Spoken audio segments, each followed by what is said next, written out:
आज हम लोग व्यावसायिक सेवा के अंतर्गत जो तीसरा साधन है कम्युनिकेशन, इस पर हम लोग चर्चा करेंगे। कम्युनिकेशन, संदेश वाहन का क्या अर्थ है?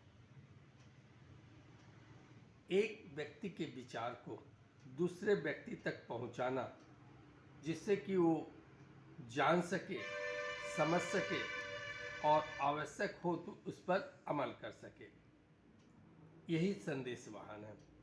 और यदि व्यक्ति उसकी बातों को न जान पाता है, न समझ पाता है, तो संदेश वाहन का कोई अर्थ नहीं है।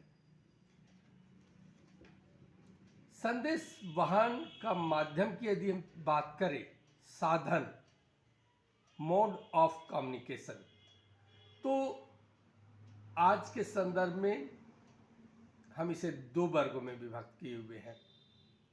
एक परंपरागत ट्रेडिशनल मोड और एक मॉडर्न। ट्रेडिशनल मोड में हम लोग पोस्टल एंड टेलीग्राम सर्विस की बात करते हैं, जिसके तहत पत्राचार होता था, तार टेलीग्राम होती थी और दूरभाष यानी कि टेलीफोन होता था।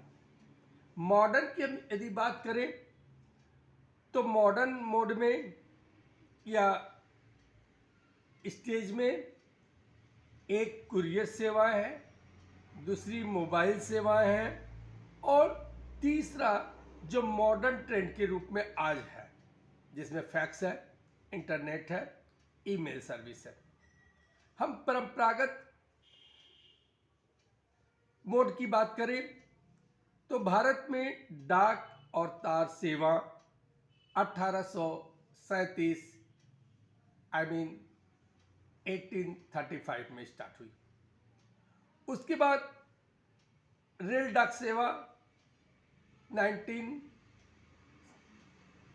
1907 में स्थापित हुई। उसके बाद एक और बदलाव आया जब 1972 में पोस्टल इंडेक्स नंबर की सेवाएं स्टार्ट हुई। ये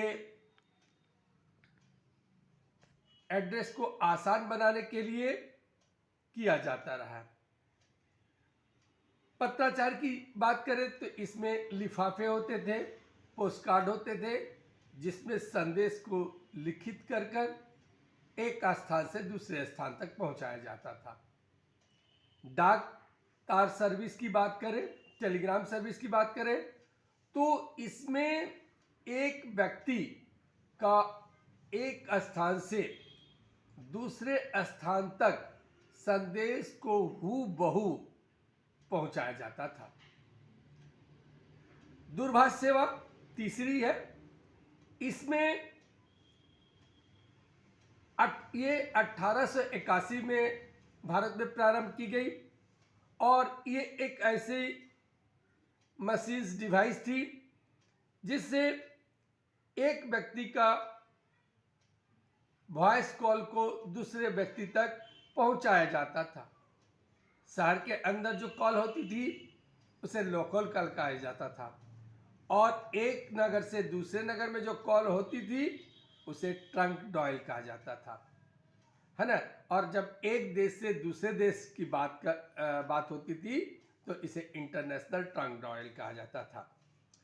इसके बाद 1960 में भारत में सैटेलाइट ट्रंक डायल आया, स्टेडी, और इसके तहत लोगों की वॉइस को, आवाज को एक स्थान से दूसरे स्थान तक पहुंचाया जाने लगा। इसके बाद समय के अनुसार डाक सेवा के अंतर्गत भारत में बैंकिंग सेवा को शामिल कर दी गई, यानी बैंक की जो सेवाएं होती थी, लोगों की जमा राशि को एकत्र करना, उसके सर्विस को इसमें शामिल कर दिया गया और इसके तहत डाक विभाग द्वारा पोस्टल सेविंग बैंक की स्थापना हुई।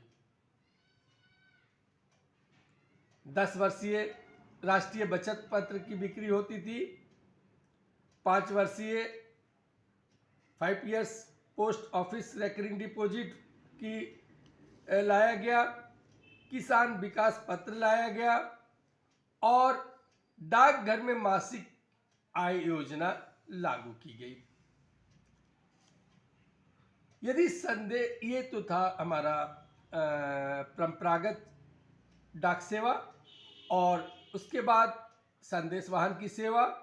उसके बाद यदि हम आधुनिक संदेश वाहन की सेवा की बात करें तो इसमें कुरियर सर्विस, कुरियर शब्द का अर्थ दूत होता है, जो संदेश को एक स्थान से दूसरे स्थान तक लाया जाता था।